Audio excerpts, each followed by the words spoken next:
Tiba-tiba tubuh Sumitra yang sudah kaku perlahan dia bergerak dan mata Sumitra mulai terbuka secara perlahan, yang dimana ngebuat semua orang di situ terkejut. Hai semuanya, welcome back dan terima kasih buat kalian udah klik video ini. Nah, kali ini kita bertemu lagi nih dari salah satu cerita. Ini kalian percaya nggak sih ada reinkarnasi di dunia ini atau nggak hidup kembali? Kalau kalian suka banget sama dracin yang hidup kembali, nah cerita ini bakal kayak gitu. Tapi yang bakal aku ceritain ini bukanlah cerita fiksi, tapi sebuah kisah nyata. Nah guys, pernah nggak sih kalian bayangkan kalian punya saudara, punya tetangga atau siapapun itu yang dia sudah meninggal tiba-tiba setelah mau dikubur ternyata dia hidup kembali. Nah kali ini aku bakal menceritakan sebuah kisah dari India guys, yaitu kisah tentang seorang wanita bernama Sumitra, dimana dia itu sudah dinyatakan meninggal dunia nih sebelumnya, lalu tiba-tiba dia itu hidup kembali. Tapi nih guys ya, walaupun tubuhnya itu adalah milik tubuhnya Sumitra, ternyata raga yang ada di dalamnya itu bukan Sumitra, melainkan orang lain yang sebelumnya memang sudah meninggal. Jadi di tahun 1985 di sebuah desa tepatnya di Etawah, India, hiduplah seorang wanita bernama Sumitra Singh. Nah sebelum semua kejadian aneh itu terjadi guys, Sumitra ini adalah seorang gadis desa. Dia itu tinggal di lingkungan yang sangat sederhana dan jauh banget dari kata modern. Nah Sumitra ini berasal dari keluarga menengah ke bawah dan juga nih sejak kecil dia itu tidak pernah mendapatkan pendidikan yang tinggi. Jadi seperti kebanyakan kehidupan di desa zaman dulu ya, dimana jalan hidup mereka itu seperti sudah ditentukan sejak awal. Nah bahkan setiap paginya Sumitra ini bangun sebelum matahari terbit. Setiap harinya dia tuh selalu bangun pagi, memasak, membersihkan rumah, mengambil air, bahkan nih dia mengurus kebutuhan rumah tangga. Itu tiap hari membantu di ladang. Bahkan kehidupannya dia sehari-hari itu sangat-sangat sederhana. Menurut orang-orang di sekitarnya, menurut keluarganya, tetangganya, bahwa Sumitra ini adalah seseorang yang sangat baik. Kepribadiannya dia itu sangat pendiam, penurut, dan bahkan tuh tidak banyak bicara. Istilahnya kalau sekarang Sumitra ini dikenal sebagai sosok seorang yang sangat-sangat introvert. Gak ada yang aneh dengan perilaku Sumitra ini, setidaknya sebelum kejadian yang bakal terjadi di nantinya. Sumitra itu sudah menikah. Nah seperti kebanyakan gadis-gadis desa di zaman itu, dia khususnya di India, pasti mereka itu sejak kecil sudah dijodohkan. Dia itu menjalani perannya sebagai seorang istri, bahkan dengan kehidupannya yang sangat-sangat tradisional, mengurus rumah, melayani suami, dan bahkan menjalani kehidupan keluarga yang sangat sederhana. Gak banyak informasi yang aku dapatkan tentang konflik dalam rumah tangganya si Sumitra dan juga suaminya. Biasa-biasa saja, tidak terlalu romantis, tapi juga nggak punya masalah yang besar gitu dalam rumah tangga mereka. Nah, seperti tradisi kebanyakan nih di India pada masa itu, di mana segala seorang perempuan sudah menikah, maka perempuan ini bakal tinggal di keluarga sang suami. Jadi di keluarga sang suami ini tidak hanya mereka berdua, melainkan ada mertuanya, mungkin bahkan ada keluarga besar dari sang suami. Jadi Sumitra ini menjadi seorang istri dengan banyaknya aturan-aturan dan hidup dalam satu atap dengan satu keluarga besar dari pihak suami, dengan aturan yang memang tuh dia harus memperankannya tanpa mengeluh. Nah dalam budaya saat itu guys, khususnya di India ya, seorang istri tuh emang harus dituntut sangat patuh, nggak boleh membangkang. Dan Sumitra ini adalah tipe-tipe orang yang menjalani semua itu tanpa banyak protes, ya udah dia jalanin karena memang dia tuh nggak punya pilihan. Bahkan hubungan Sumitra sama mertuanya ini nggak ada masalah besar, tapi juga dia sama mertuanya tuh nggak terlalu dekat juga. Jadi ya udah menjalani kehidupan mereka tuh sehari-hari, nggak ada konflik besar tapi juga tidak hangat. Jadi kehidupan Sumitra dengan mertuanya ini ya seperti air mengalir, itu kota arus aja. Nah di balik kehidupan Sumitra yang tampak normal, ada tekanan yang mungkin nggak pernah bisa dia ungkapkan. Nah sebagai seorang wanita yang memang pendidikannya itu sangat terbatas guys, pilihan hidupnya itu cuma sedikit. Nah dimana dia tuh hampir nggak punya hak untuk menolak, mengeluh, ataupun menentukan jalan hidupnya sendiri. Jadi semenjak dia lahir, semenjak dia kecil, terus dia besar, dia tuh nggak punya kehidupan sendiri, dimana setiap hari-harinya di keluarganya dia selalu bangun pagi, membantu membersihkan rumah, apa segala macam. Di saat dia umur 15 tahun ke atas tuh dia tuh sudah dijodohkan dan sudah menikah. Nah jadi seperti itu emang tradisi di desa-desa khususnya di India, emang perjodohan itu nggak bisa dielakkan gitu. Dan juga di India itu masih memegang sistem kasta, dimana yang kaya harus menikah dengan yang kaya dan yang miskin memang harus menikah dengan yang miskin. Jadi ekonomi di India khususnya di desa itu memang tidak berputar. Nah kita masuk nih di beberapa waktu sebelum si Sumitra ini dinyatakan meninggal dunia. Nah dimana Sumitra itu sebelum dinyatakan meninggal, dia itu mulai mengalami hal-hal aneh. Dia lagi berdiri, tiba-tiba Sumitra ini ngerasa kok tubuhnya itu makin lama makin lemah, seperti dia ngerasa kalau dia itu mau pingsan. Bahkan terkadang Sumitra itu berbicara sendiri seolah-olah itu bukan dirinya gitu. Tapi ketika mertuanya itu nanya, loh kamu ngomong sama siapa Sumitra? Dia bilang gitu. Hah? ngomong apa? Aku nggak ngomong apa-apa, Sumitra bilang gitu. Jadi apa yang diomongkan Sumitra itu seolah-olah nantinya setelah Sumitra sadar, dia itu nggak bakal inget. Nah di sanalah keluarga itu mulai khawatir guys. Walaupun ya hubungan Sumitra dengan mertuanya itu nggak deket-deket banget, tapi mertuanya ini cukup baik lah sama Sumitra. Dimana mertuanya ini cukup khawatir, dan selama si Sumitra ini menjalani kehidupan yang agak aneh gitu, dimana dia seorang bicara sendiri, tiba-tiba tubuhnya mau pingsan gitu. Disitulah mertuanya selalu membantu Sumitra. Nah, kita masuk nih suatu hari, Sumitra ini tiba-tiba nggak sadarkan diri, dia benar-benar pingsan. Nah, pada waktu itu tubuhnya Sumitra ini sudah mulai terlihat sangat-sangat kaku, dan juga Sumitra nggak bisa bergerak sama sekali. Nah, cuman itu, ternyata nafasnya dia itu hampir nggak ada, dan bahkan denyut nadi itu nggak terasa. Keluarga Sumitra, panik banget, suaminya, mertuanya, mulai nih, Kak, Sumitra, gitu kan. Tapi tetap aja Sumitra ternyata nggak nyautin gitu, dan setelah dicek nadinya dan mereka menyatakan bahwa ternyata Sumitra sudah meninggal dunia. Akhirnya karena Sumitra dinyatakan meninggal dunia, persiapan pemakaman pun mulai dilakukan. Tubuh Sumitra mulai dibaringkan guys. Keluarga mulai menyiapkan pemakaman sesuai dengan tradisi setempat, di mana kalau di India, orang yang sudah meninggal pasti bakal dibakar. Nah, disitulah keluarga itu sudah mulai menyiapkan apa segala macam, dan dia sudah dibaringkan Sumitra. Tapi pihak keluarga dari Sumitra, pihak tetangga sudah datang ke rumah duka. Suasana pun penuh duka pada waktu itu, namun gak lama kemudian ya sesuatu yang gak masuk akal pun terjadi. Tiba-tiba tubuh Sumitra yang sudah kaku, perlahan dia bergerak, dan mata Sumitra mulai terbuka secara perlahan, yang dimana ngebuat semua orang di situ terkejut. Orang-orang di situ langsung terkejut, gak bisa ngomong, diam, kaku, kayak nggak percaya gitu. Hidup lagi. Saat Sumitra perlahan membuka matanya, dia seperti narik napas panjang. Kayak gitu. Kayak seseorang yang memang habis perjalanan yang sangat-sangat jauh. Nah, pada waktu itu ada yang kaget, ada yang takut, ada yang terkejut, campur aduk. Keluarga Sumitra mengira bahwa semua hal ini adalah sebuah keajaiban. Namun ternyata mereka salah. Setelah Sumitra membuka matanya, sang suami langsung mendekat Sumitra. Hey, Sumitra, dia bilang gitu. Ternyata Sumitra diem aja, kayak pandangan Sumitra pada waktu itu, dia tuh bangun tapi dengan pandangan yang aneh. Seperti dia itu tidak mengenal semua orang yang ada di situ. Sembari suaminya memanggil nama Sumitra, gitu kan.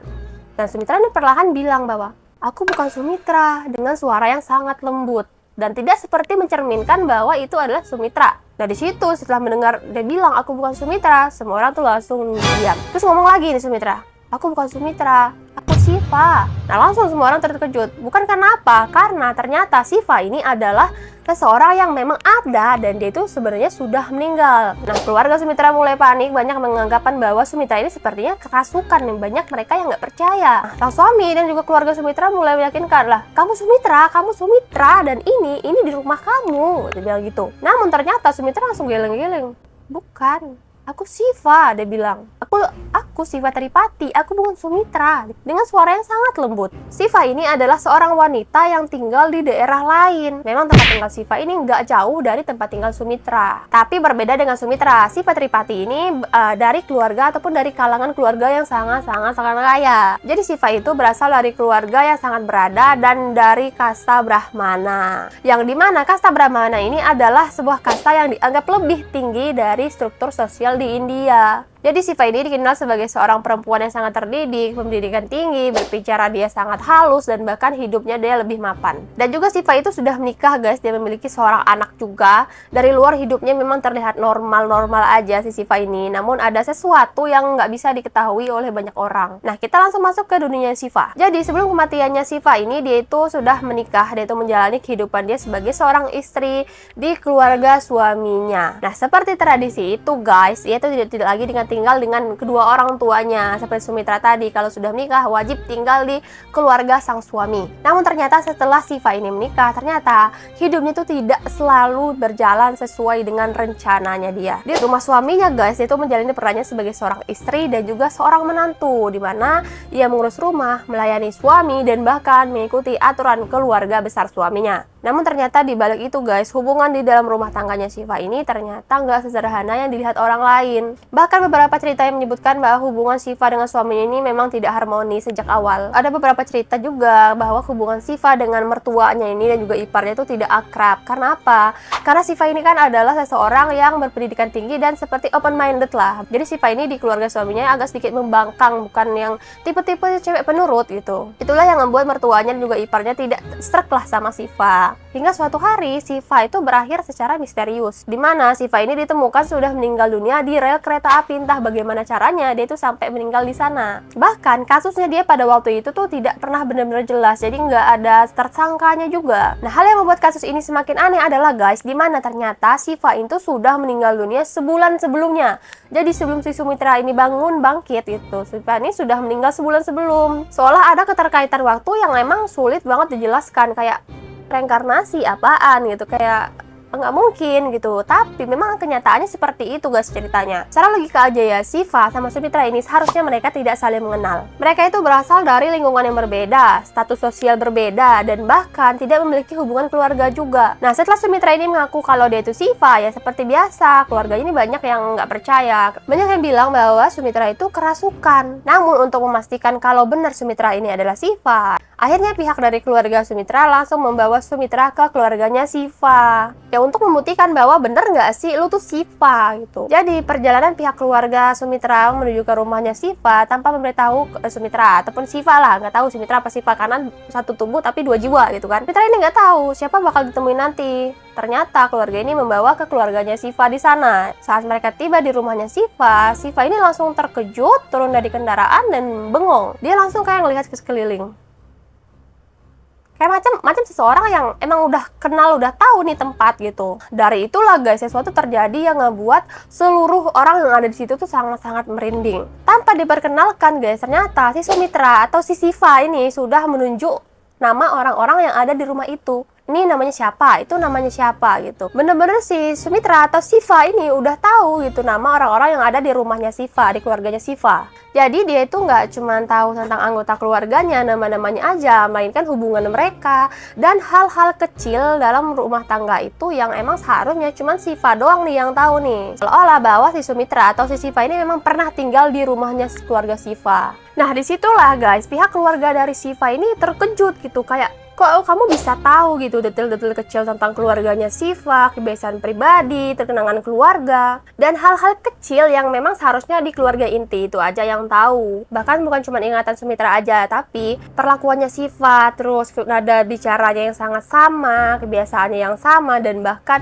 emosi yang terasa sangat-sangat sama. Seolah-olah bahwa yang di hadapan mereka itu bener-bener Siva, tapi tubuhnya itu tuh punyanya Sumitra. Nah, inilah yang buat kasus ini sangat sulit dijelaskan guys, dan viral banget pada waktu itu, karena secara logika ya, Sumitra itu nggak seharusnya tahu tentang semua itu. Pada waktu itu di base ya, salah satu teori yang muncul akibat kasus ini adalah dimana ternyata jiwa Siva ini berpindah ke tubuh Sumitra, sehingga ingatan, emosi, dan bahkan identitasnya itu ikut terbawa. Memang tubuh itu memang punyanya Sumitra, tapi yang ada di dalam dirinya Sumitra ini adalah Siva. Jadi Siva ini minjem raganya si Sumitra gitu. Setelah kejadian tersebut guys, kehidupan mereka itu tidak normal lagi, termasuk si Sumitra nih tidak kembali seperti dulu, melainkan dia itu seperti Siva. Jadi Sumitra ini mengaku bahwa dia itu adalah Siva itu nggak cuma sebentar tapi bertahun-tahun hingga dia meninggal dunia. Jadi hidup Sumitra ini terbagi menjadi dua, di satu sisi tubuh Sumitra dengan keluarga aslinya, di sisi lain identitas Siva dengan yang ia yakini. Ternyata Sumitra ini lebih dekat dan lebih leluasa dengan keluarganya Siva dan lebih nyaman juga di sana, hingga perlahan nih bahwa Sumitra ini menjauh dari keluarga Sumitra, jadi dia lebih sering tinggal di keluarga Siva. Terus nasib suami Sumitra gimana nih? Nah, bagi suaminya Sumitra bahwa itu adalah hal yang sangat menyakitkan guys, dimana istrinya tuh masih hidup tapi tidak kenal sama dia lagi. Sumitra ini tidak mengakui suaminya, tidak lagi bersama suaminya juga, bahkan ia kehilangan tanpa kematian. Nah, di sisi lain ternyata keluarga Siva ini welcome menerima Siva ataupun menerima Sumitra. Karena bagi mereka ini bukan hal kebetulan guys, dimana ini adalah Siva itu sudah benar-benar kembali. Mereka memperlakukan Sumitra ini seperti keluarga mereka sendiri. Akhirnya bertahun-tahun berlalu, waktu terus berjalan guys. Kasus ini ramai banget dibahas, ditulis, diteliti, bahkan diperdebatkan. Tapi bagi Sumitra nih guys ya, nggak ada yang berubah. Ia tetap hidup sebagai Siva. Bahkan sampai akhir hidupnya ya, Sumitra ini tetap hidup sebagai Siva. Nah, buat kalian percaya nggak sih kayak ada reinkarnasi, hidup kembali, atau berpindah jiwa kayak gitu? Nah, kalau kalian suka nonton asal drama Cina gitu yang cerita-ceritanya 11-12 lah sama kisah ini gitu kan, itu sama aja kayak gitu, kayak mustahil tapi ada cerita aslinya di India. Bahkan walaupun sudah diteliti, sudah diperdebatkan gitu, tetap nggak ada yang tahu kok bisa kayak gitu. Apa penyebabnya? Nah, setelah panjang lebar aku menjelaskan tentang kasus Syifa dan juga Sumitra ini, ya seperti itulah guys. Pasti banyak banget yang nggak percaya kalau ada hal semacam itu, tapi nyata adanya. Ada kasus yang berpindah jiwa seperti itu, dan ini nyata. Nah, kalau misalnya kalian memang penasaran dengan cerita-cerita ini, kalian bisa cari di Google, di internet itu banyak banget cerita ataupun kasus tentang si Syifa sama Sumitra ini. Nah, udah sampai di sini aja video kali ini, dan cerita kali ini lumayan agak panjang karena ya ceritanya seperti itulah ya. Nah, pokoknya sampai di sini aja guys cerita kali ini. Dan nantikan video-videoku berikutnya. Jangan lupa klik like, komen, dan juga subscribe-nya di bawah. Dan nantikan video-videoku berikutnya. See you di next video. Bye-bye.